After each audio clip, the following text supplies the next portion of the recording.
knows. He's currently number 4 on the DJ Mag Top 100 DJs, which is no surprise with monster hits under his belt, including last year's anthem Animals, which I'm still playing all the time, which had almost 500 million views on YouTube. Not so shabby. Please welcome to Malta the amazing Martin Garrix, ladies and gentlemen. Hello, hello, how are you? Good to see you. I just saw you backstage. Well, backstage. When I say backstage, I mean just behind this. Are you on? No. Can we have a microphone on? It's also, you could, no? We'll share this for the moment and we can fix it. Can we fix the mic? And then we can just share it. We'll share. Last time I saw you was in Amsterdam, about a year and a half ago for the MTV Europe Music Awards. A lot has changed since then. You were doing amazing then, but so much has changed. Tell me about the last year and a half. It's been crazy. I've been spending a lot of time in the studio, a lot of time on the road, worked with Usher, been in the studio at Sheeran, Avicii, worked on a lot of solo stuff, and right now I'm preparing for a summer festival season. Well, what a way to prepare. You're here in Malta. Have you been to Malta before? I did one show here before, and last year, which was a lot of fun, but for tonight I'm even more excited. You've got a big task of closing the show. People like Hardwell and Afrojack have done that before. How does it feel to do that tonight?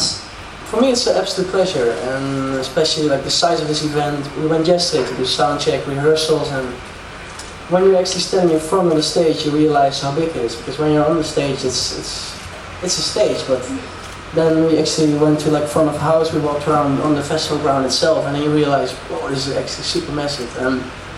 For me, it's an absolute pleasure. I'm really, really excited.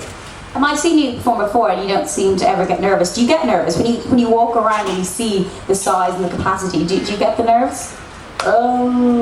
Sometimes I do get nervous when my intro gets started. Every show.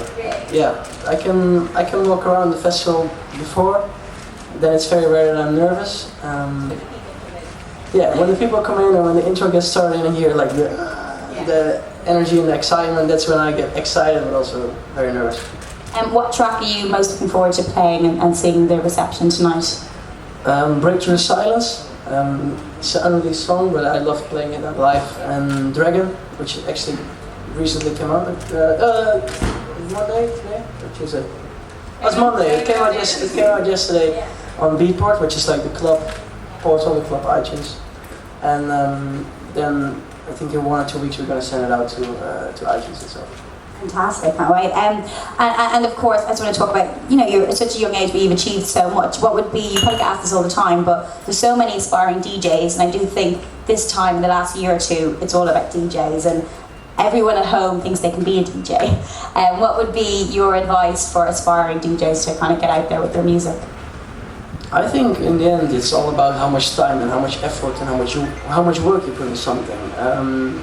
So my number one advice would be spend as many time as you can in the studio working on trying to get better, trying to improve your sound, trying to find your own sound, because the problem right now is there's so many DJs and producers and DJs that it's very hard to stand out because everything sounds so alike.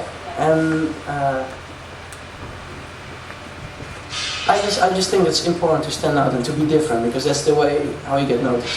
Find your own sound. I mentioned earlier on that we are sponsored this year by Hooked, which is an app on your phone. I'm just wondering, on your phone, what is the app that you use the most? Are you always on your phone? Do you kind of do bits of music on your phone? And I'm addicted to WhatsApp and Instagram. Like I WhatsApp, it's for my and FaceTime. For me, I'm a lot of the time on the road, and I love FaceTiming and staying in contact with home. And Instagram as well. Some nice shots you can take here today. Yeah, I brought my photographer. It's gonna be fun tonight. Fantastic. Well, thank you so much. I'm going to open it to the floor now. I've got, I think Malta Star have a question for Martin.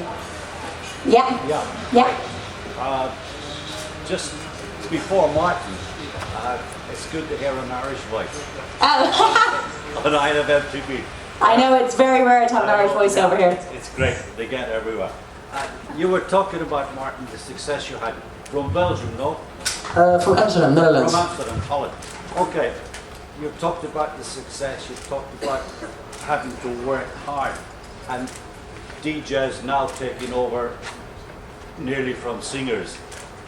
are you happy or you're glad to be as a top DJ at the moment, but how much more can top DJs progress? Will we see top DJs constantly being at #1 instead of singers? I don't know. Be at #1? The thing is, it's definitely not a bad thing for me that DJs get a lot of attention right now, but in the end, I'm a DJ when I'm on stage mixing the songs, but what brings us to like the charts is when we're in the studio actually producing the music, and that's something completely different than DJing. And I don't know, it's like the last few years, a lot of pop singers went like in the studio with like people like Calvin Harris, Avicii, David Guetta, and combined the two sounds. And I think that's definitely one of the reasons why electronic music is right now also getting so big on like daytime radio. Animals, for example, for me was an instrumental song, and the radio started playing it, which was even for the label, for my entire team, and for me it was like, oh, why would radio play this? And it was also the start for us to see like, whoa, it's cool that they accept something new on it. And I don't know where it's gonna end. It's all going very crazy, and everything which goes up super fast can also go down very low again. But yeah, for now I'm just enjoying it, and I'm trying to improve my sound and stay refreshing so people won't get tired of it. One other little piece. I mean, just now you said the magic word. You're enjoying it. Tonight you're going to have 50,000, maybe more, down in Florian, the granaries. You're going to enjoy that. Of course I'm going to enjoy it. I'm looking for, thank you very much for your question. Tilsta Mannen from the Netherlands. Is Tilsta? Am I pronouncing that right? Hi, how are you? Hi. Yeah, I have a question for you. What is your favorite hotspot in Amsterdam? My favorite hotspot in Amsterdam is the Bubbles. Bubbles? Seriously now? What's that? It's like it's a fun place, but it's you don't. That's the it's one of the places where you end very late in the night. Okay. No, you end up that you don't go to. yeah. Okay. No, one of my favorite spots in Amsterdam is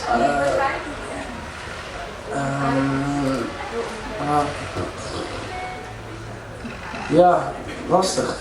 McDonald's. Sorry, I'll answer in English. I've barely been in Amsterdam, and I've had my own spots where I'd love to go, but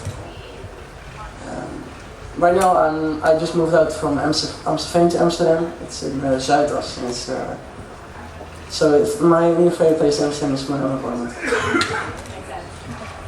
Thank you very much. Have you had a chance to look around? I know you were in Malta before, but do you have a chance to explore, or are you quite under like schedule? You're here and then you leave. They put me on a pretty tight schedule, but after this, I'm having like 4 hours free, so I'm 4 hours. 4 hours free. So I might go on a boat, or I might go walk around, do some sightseeing, being a tourist. Because unfortunately, I fly straight back after Tunisia. Okay, well, hopefully you get to see that because it's absolutely amazing, gorgeous place. Thank you very much, Martin Garrix, and best of luck tonight. Thank you. Thanks very much.